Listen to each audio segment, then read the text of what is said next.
seluruh dunia dengan malaikat pemberita. Shalom.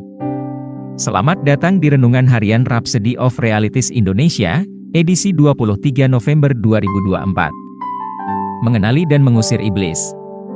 Di situ ada seorang perempuan yang telah 18 tahun dirasuk roh sehingga ia sakit sampai bungkuk punggungnya dan tidak dapat berdiri lagi dengan tegak.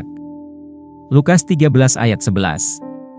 Dalam Lukas 13 ayat 10-17, Yesus sedang mengajar di sinagoge pada hari Sabat ketika ia melihat seorang perempuan yang telah dirasuki roh kelemahan selama 18 tahun, yang menyebabkannya bungkuk dan tidak dapat berdiri tegak.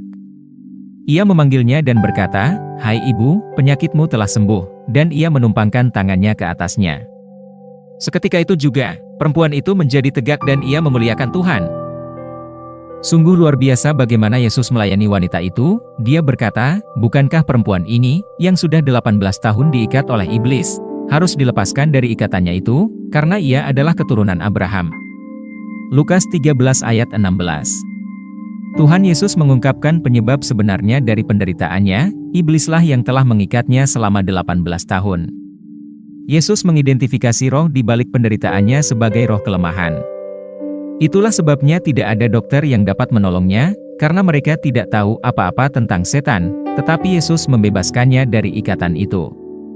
Dengan cara yang sama, banyak orang dewasa ini menderita karena tidak mengetahui penyebab sebenarnya dari masalah mereka.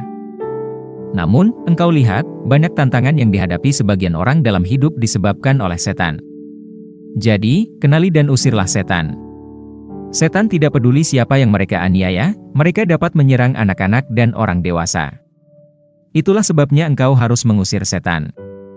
Jangan pernah bersikap acuh tak acuh atau mengabaikan aktivitas setan. Tetaplah dalam firman dan segeralah menjalankan kekuasaanmu di dalam Kristus. Dalam Markus 6 ayat 7, Yesus memanggil ke-12 muridnya dan mengutus mereka berdua-dua, memberi mereka kuasa atas roh-roh jahat. Dalam Matius 10 ayat 8, Ia memerintahkan murid-muridnya supaya, sembuhkanlah orang sakit, bangkitkanlah orang mati, tahirkanlah orang kusta, usirlah setan-setan. Kamu telah memperolehnya dengan cuma-cuma, karena itu berikanlah pula dengan cuma-cuma.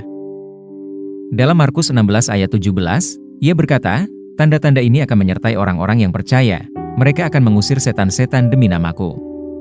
Engkau telah diberi otoritas dan kuasa untuk mengusir setan dalam nama Yesus. Terapkan kekuasaan itu sekarang juga dan cegah pengaruh dan manipulasi setan dalam tubuhmu, dalam kehidupan orang yang engkau kasihi, dan dalam keluarga atau lingkunganmu. Mari kita ucapkan pengakuan iman berikut, aku memiliki otoritas untuk menyembuhkan orang sakit dan membawa kesehatan serta sukacita bagi dunia yang sedang sekarat.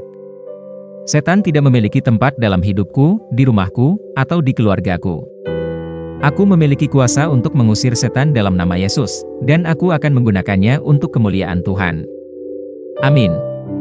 Ayat renungan hari ini terdapat dalam Lukas 4 ayat 18, Kisah Para Rasul 10 ayat 38.